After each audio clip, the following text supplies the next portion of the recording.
Hello everyone, जय हिंद। चलिए हम आज का न्यूज़पेपर स्टार्ट करें और देखें आज क्या क्या नई चीज़ है हमारे पास सीखने के लिए, वर्ड्स कौन से हैं और जीएस का क्या क्या कॉन्सेप्ट है।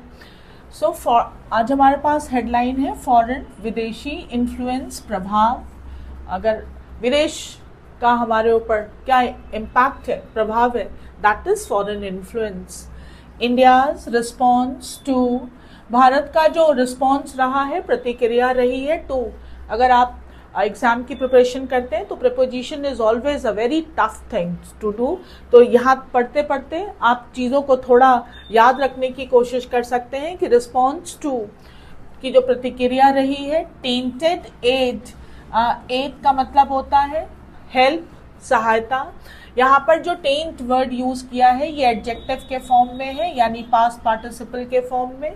टेंट का मतलब, वैसे तो अगर हम टेंट की बात करें तो टेंट का मतलब होता है गंदा कर देना, टू पल्यूट और टू मेक डर्टी। यहाँ पर एडजेक्टिव के फॉर्म में है तो हम कह सकते हैं रिस्पॉन्ड टू टेंटेड एड, जो थोड़ा सा मटमैला या गंदा जो हेल्प है। मस्ट बी रूटेड, उसकी जो जड़ें होनी चाहिए, किस चीज़ की जड़ें, जो रिस्पॉन्स है उसकी, इन पॉलिसी, वो हमारी पॉलिसी में होना चाहिए, not rhetoric. Now it's a very important word, exam लगातार पूछता है। रेटोरिक का मतलब होता है वाक्पटुता, यानी अगर किसी में बात करने की बड़ी अच्छी क्षमता हो बट वो बातें इतनी गंभीर ना हो, करने का कोई उसका इरादा ना हो बट बातें बहुत अच्छे करते हो, that is called rhetoric. You can से हाई फाई टॉक, जो बड़ी बड़ी बातें करते हैं वो दैट इज कॉल्ड रेटोरिक। आप उसे ओरेटरी स्किल भी कह सकते हैं। दैट प्रोनाउंसिएशन याद रखिएगा, rhetoric, and meaning is Hindi में वाक्पटुता, इंग्लिश में आप कह सकते हो ओरेटरी स्किल। और you can impress people by oratory skill though you are not that sincere, तो उसे हम कहते हैं रेटोरिक। द कंट्रोवर्सी, जो एक कंट्रोवर्सी है, विवाद है, ओवर यूएस एड्स प्रेजेंस, जो यूएस के एड के प्रेजेंस को लेकर, होने को लेकर इन इंडिया, भारत में, रिफ्लेक्ट्स, ये दर्शाता है, एंड इंक्रीजिंगली, जो बढ़ता हुआ, अनहिंज पब्लिक डिस्कोर्स।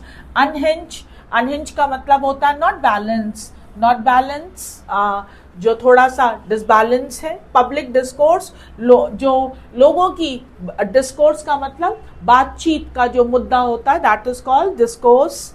अंडरमाइनिंग, और ये जो बातचीत का जो है वो क्या है, अंडरमाइनिंग। कई बार ये वर्ड आ रहा है अंडरमाइन हमारे न्यूज़पेपर रीडिंग में। दैट इज किसी चीज को थोड़ा डीवैल्यूएट कर देना, उसके वैल्यू को थोड़ा कम कर देना। किस चीज को, द नेशंस, देश के कॉन्फिडेंस को, एंड ग्लोबल स्टैंडिंग, और जो एक वैश्विक समझ है आपस में, उसको लेकर।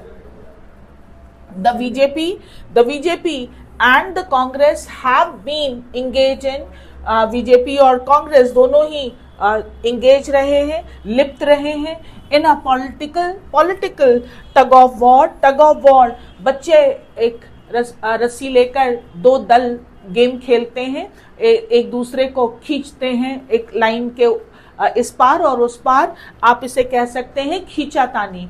जब हम गेम खेलते हैं तो it's very interesting, but when we talk about politics this is not so pleasant, इतना प्लेजेंट नहीं है ये।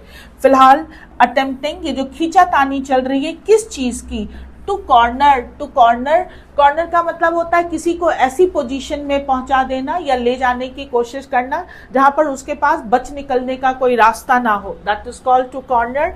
ईच अदर, एक दूसरे को। ओवर, किस चीज के मुद्दे पर, किस चीज पर आप एक दूसरे को मुसीबत में डालना चाहते हैं, ओवर।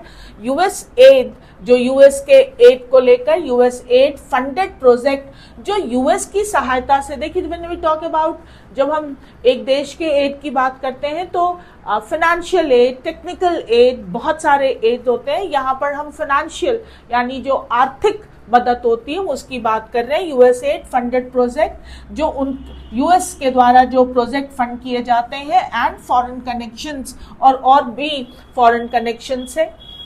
However, यद्यपि much of this cacophony is जो मधुर आवाज नहीं है, थोड़ी कर्कश आवाज, तो ये जो ये चल रहा है, अब दो लोगों के बीच खिंचातानी होगी तो मधुर आवाज तो नहीं आएगी, तो जो कैकोफोनी है दैट पासेस, जो गुजरता है फॉर डिबेट, एक डिबेट से गुजरता है, इस फ्यूल्ड, इसको और ज्यादा जो भड़काते हैं, फ्यूल का मतलब ईंधन देना, और ओब्वियसली जब हम किसी भी चीज में ईंधन देते हैं तो वो और भड़कता है बाय मिस इन्फॉर्मेशन, और ये गलत फहमियों से, मिस इन्फॉर्मेशन से, गलत सूचनाओं से ये और भड़कता है।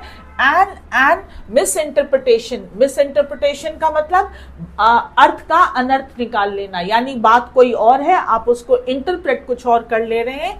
ऑफन ड्रॉइंग फ्रॉम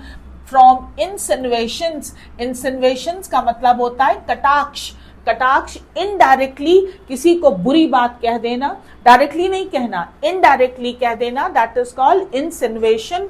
ये जो कटाक्ष है made by the Trump administration, जो ट्रम्प जी की एडमिनिस्ट्रेशन की तरफ से जो कटाक्ष किए जाते हैं, विच व्यूज, जिनको देखा जाता है international aid as a international aid को जो देखते हैं as a waste of American resources, कि अगर जो उनका व्यू है कि जो अमेरिकन एड है वो जो है उनका वेस्ट है, वेस्ट में जा रहा है।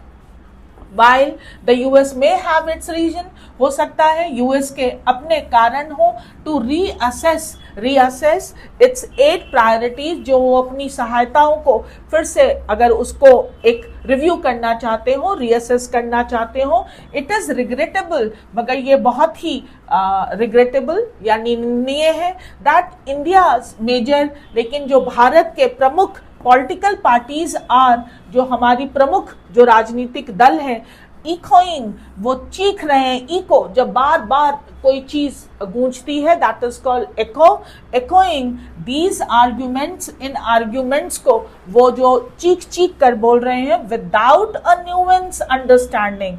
न्यूएंस का मतलब होता है सूक्ष्म बारीकियां, अंडरस्टैंडिंग उनको उसकी बारीकियों का पता नहीं है, लेकिन फिर भी लड़े हुए हैं। US add has long supported project, जो इनके बहुत सारे, जो यूएस की सहायता से बहुत सारे प्रोजेक्ट जो हैं वो इंडिया में चल रहे हैं, इन इंडिया इंक्लूडिंग दोज, उनमें से शामिल है those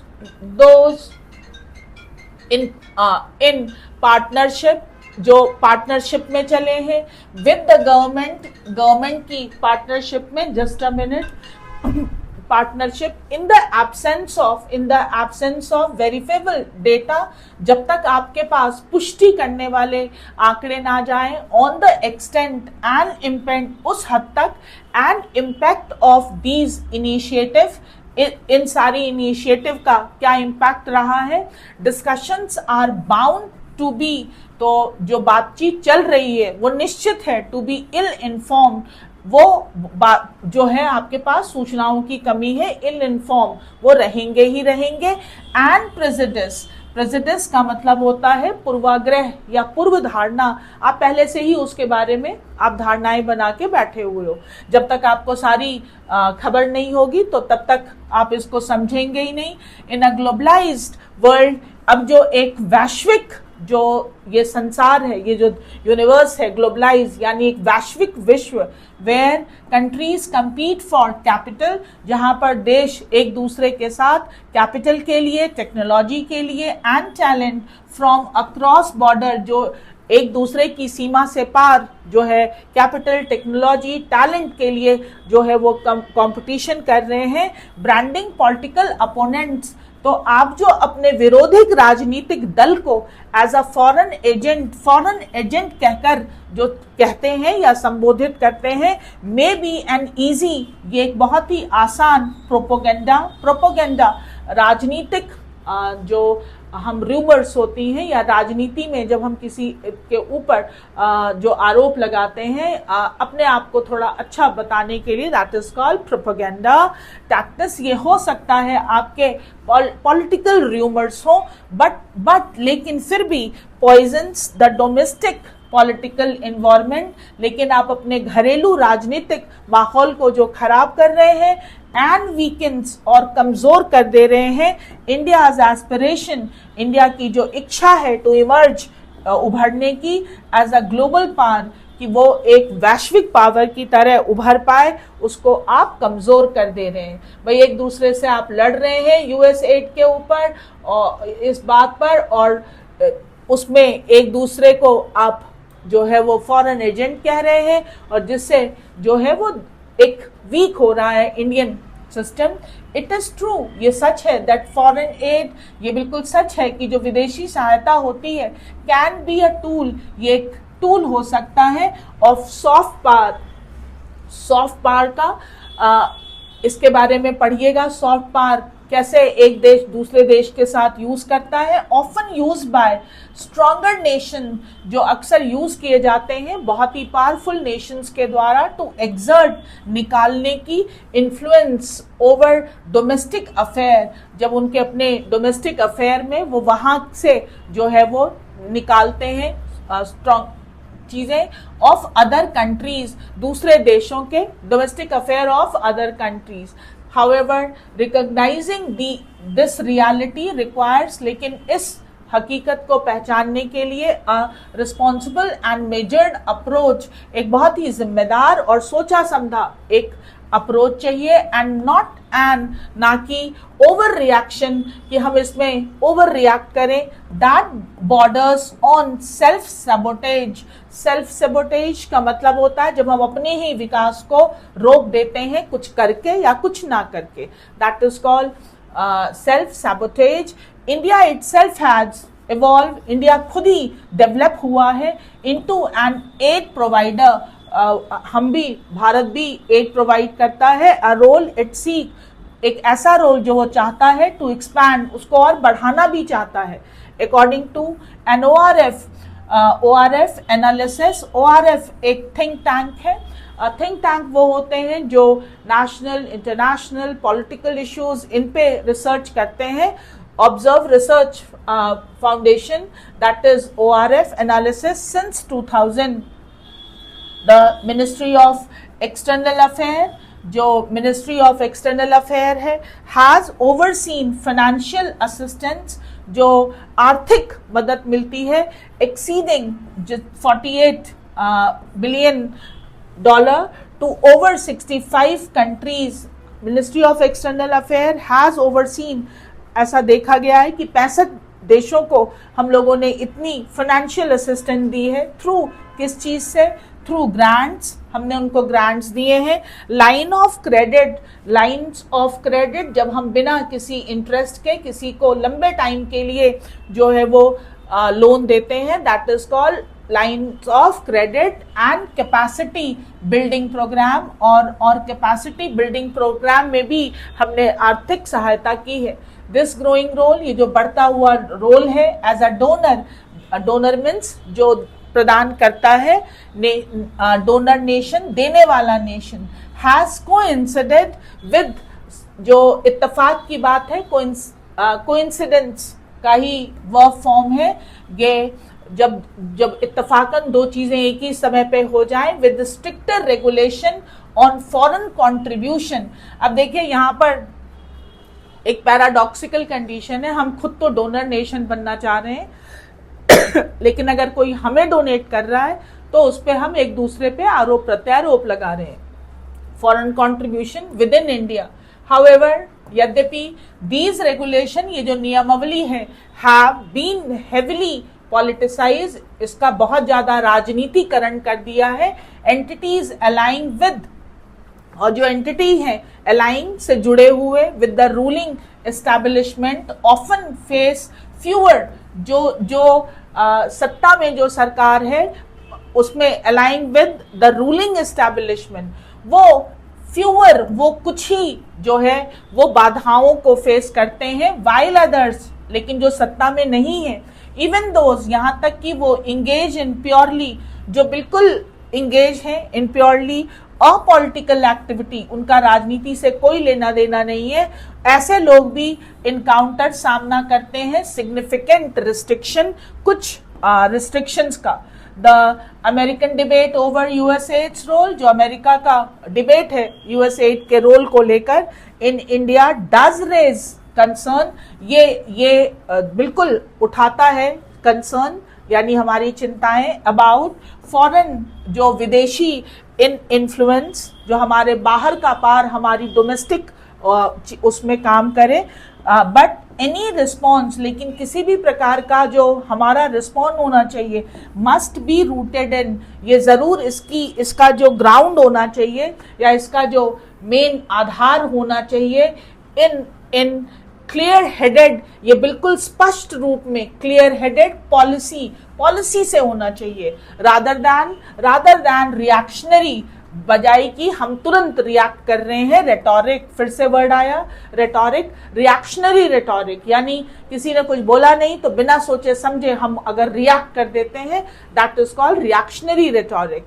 if the government genuinely, यदि सरकार बिल्कुल सही में सस्पेक्ट इस चीज को भांप रही है that foreign funding is shaping, कि जो विदेशी फंड है वो आकार दे रहा है इंडिया पॉलिटिकल, जो भारत की राजनीतिक लैंडस्केप है, जो भारत की राजनीतिक परिदृश्य है, उसको वो फंडिंग के द्वारा जो है वो डैमेज करने की, बनाने की कोशिश कर रहे हैं इन अनडिजायरेबल वे, अनडिजायरेबल जो हमें पसंद नहीं है।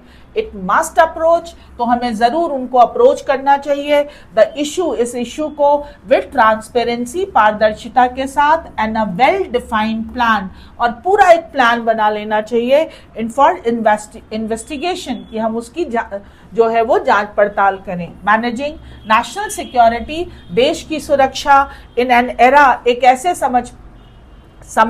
समय में ऑफ इंक्रीजिंग ग्लोबल कनेक्टनेस, जब पूरा जो विश्व है वो एक दूसरे से कनेक्ट हो रहा है, पास आ रहा है, एंड ट्रांसनेशनल चैलेंजेस, और अब एक देश के चैलेंज से दूसरा देश अछूता नहीं रह जाता, इज अ कॉम्प्लेक्स टास्क, तो ये अब एक जटिल कार्य हो गया है।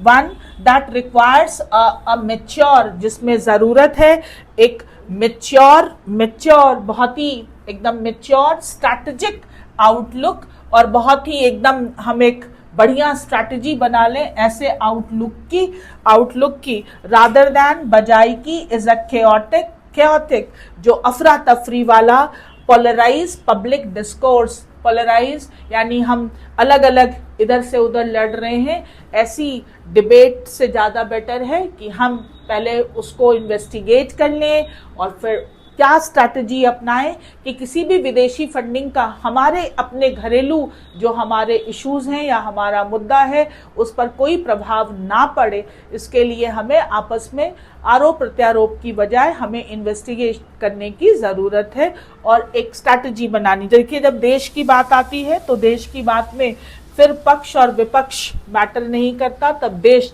ज़्यादा मैटर करता है। कुछ वर्ड्स आए हैं जिनके बारे में हम जरा देख लें। टेंट का मतलब होता है, पहले ही बता दिया, टू पल्यूट, किसी चीज को गंदा करना। हालांकि पैसेज में हम लोगों ने टेंटेड एज एन एडजेक्टिव पढ़ा था। रेटोरिक बता दिया, हाई फाई टॉक्स, बड़ी बड़ी बातें। ओरेटरी स्किल, वाक्पटुता, बहुत से लोग बात करने में एकदम जबरदस्त होते हैं लेकिन आप उनकी बातों पे ना जाइए क्योंकि वो बात ही बस जबरदस्त करते हैं, उनका कोई कमिटमेंट नहीं रहता या वो अपनी बातों को लेकर वो उतने गंभीर नहीं होते। अनहिंज का मतलब होता है नॉट बैलेंस, जो बैलेंस नहीं है, जो संतुलन में नहीं है। डिस्कोर्स, डीप डिबेट, जब गहरी बातचीत चलती है, जब गहरी जो है बहस होती है, that is called discourse. Cacophony, harsh voice, कर्कश आवाज, that is called cacophony, harsh voice. और इसका ऑपोजिट वर्ड होता है euphony. Euphony is that is sweet voice. Nuance का मतलब होता है फाइन डिटेल, किसी भी चीज की जो बारीकियां होती हैं। अब यूएसएड की बारीकियों का जरा आपको पता होना चाहिए। ये नुएंस, दैट इज बारीकियां। प्रेजुडिस, बहुत ही इंटरेस्टिंग वर्ड है। प्री का मतलब होता है पहले, और जुडिस का मतलब होता है आपका जो धारणा है। तो प्रेजुडिस का मतलब होता है पूर्व धारणा, पहले से ही मन बना लेते हो, दैट इज कॉल्ड प्रेजुडिस, और you can say that is pre notion. Insinuation बताया था, कटाक्ष करना, सेइंग समथिंग अनप्लेजेंट इनडायरेक्टली, आप किसी को बुरा कहना चाहते हो लेकिन आप कुछ गलत नहीं बोलते हो लेकिन इनडायरेक्ट वे में कटाक्ष कर देते हो, दैट इज कॉल्ड इंसिनुएशन।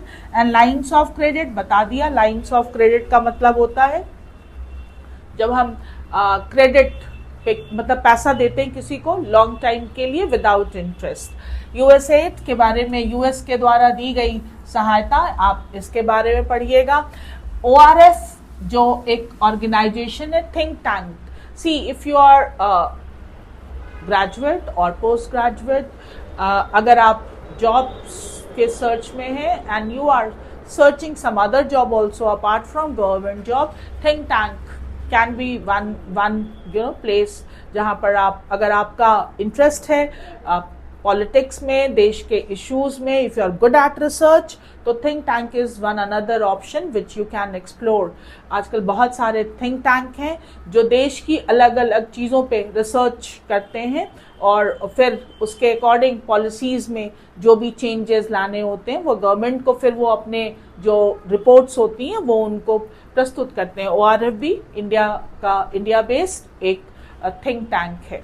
आपको आज के आर्टिकल में पता चला होगा कि यूएस से जो हमें सहायता मिलती है हम उसी के बारे में डिस्कस कर रहे हैं और हमें ऐसा लग रहा है कि यूएस द्वारा जो सहायता दी जा रही है उससे हमारा डोमेस्टिक जो है, हमारा पॉलिटिकल सिनेरियो जो है वो थोड़ा गड़बड़ हो रहा है, वो उसको थोड़ा शेप देने की कोशिश कर रहे हैं। इसी पे जो है आप और डीपली थोड़ा इस पे पढ़ सकते हैं।